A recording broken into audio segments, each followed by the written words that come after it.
ধারাবাহিকের নতুন প্রোমোতে দেখতে পাওয়া যায় বৃদ্ধাশ্রমে একজন বয়স্ক মহিলা শুয়ে রয়েছে খাটের ওপর। ঠিক তখনই আকাশের মম সেখানে আসে। তাকে দেখে সেই মহিলা ভীষণই ভয় পায় আর বলতে থাকে, আমার ছেলেটাকে একবার দেখতে দাও না, আমি আর বায়না করব না, আমার ছেলেটা কত বড় হলো, একবার দেখতে দাও না।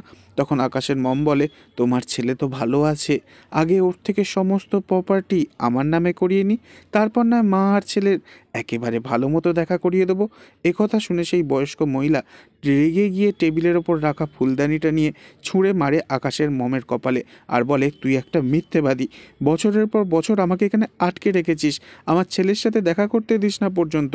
তখন আকাশের মম রেগে গিয়ে নার্সকে বলে, নার্স, ইঞ্জেকশনটা দিন। এরপর নার্সের হাতে ইঞ্জেকশন দেখে ভয় পেয়ে কাঁদতে থাকে সেই মহিলা আর বলতে থাকে, না না, আমাকে ইঞ্জেকশন দেবেন না। তবুও নার্স শোনে না কোনো কথা। এরপর দেখা যায় সেই মহিলা ইঞ্জেকশন দেওয়া হতেই অজ্ঞান হয়ে বিছানায় শুয়ে পড়ে। আর তা দেখে আকাশের মম হাসতে থাকে আর বলতে থাকে, আমার খেলার ঘুঁটি সাজানো, কিছুতেই তোমার জন্য আমি শেষে এসে হেরে যেতে পারবো না। তবে কি এই মহিলাই হলো আকাশের আপন মা? আর কীভাবেই বা মাটি আকাশ এবং আকাশের আপন মাকে দেখা করাবে? নেক্সট আপডেট জানতে অবশ্যই সাবস্ক্রাইব করে রাখবেন।